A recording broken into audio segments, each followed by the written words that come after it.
Good morning, this is Akashvani Kohima, the morning news read by Ningnin Hang Sing.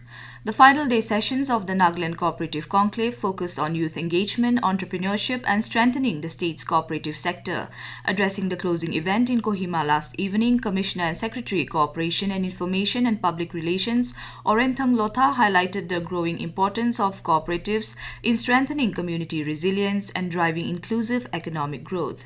He said the three-day conclave created a platform for participants to share ideas, experiences and aspirations that reaffirm the potential of cooperatives beyond their role as institutions. Mr. Lotha emphasized that the discussions and activities had demonstrated how collective effort can help communities move markets, improve livelihoods and contribute to the economic future of both Nagaland and the wider region. He expressed confidence that the partnerships formed during the event would continue to support farmers, artisans, entrepreneurs, youth and communities across the state.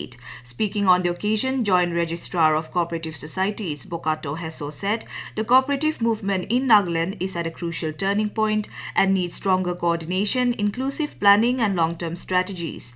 Mr. Heso stressed the need for better credit access, financial literacy and improved utilization of resources, along with greater involvement of youth in emerging areas like climate-resilient farming and digital in agriculture.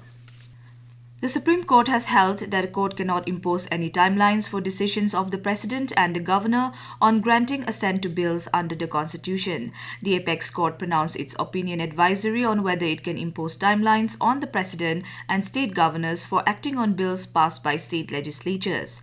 A constitutional bench led by Chief Justice B.R. Gavai issued its opinion while answering 13 questions referred to it by President Draupadi Murmu under Article 143 of the Constitution, pertinently whether timelines can be fixed for the Governor and the President to grant assent to state bills.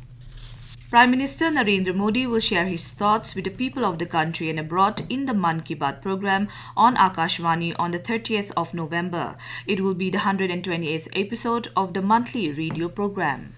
People can submit their ideas and suggestions for the program through the toll-free number 1800117800. They can also share their inputs online via the Narendra Modi app or the MyGov Open Forum. The citizens can also give a missed call on 1922 and follow the link received in SMS to directly give their suggestion to the Prime Minister. Suggestions for the upcoming episode will be accepted until the 28th of this month. Kunu Akashvani News Kohima.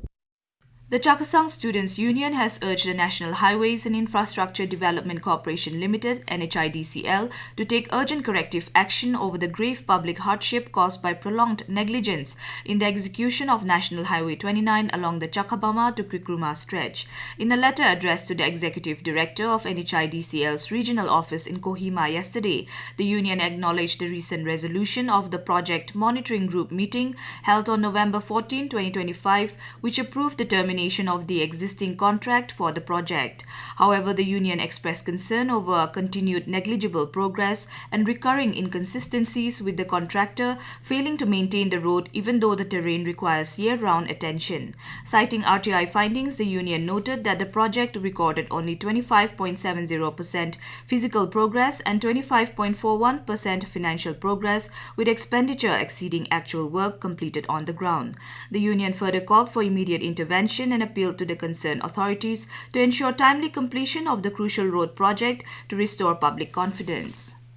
In Wokha, a major fire broke out at PWD colony yesterday, completely destroying a kacha house and injuring a firefighter during the operation. Fire station officer in charge, Francis Singsit, said a team led by SI Tenoshilie Pele was dispatched immediately after receiving the emergency call.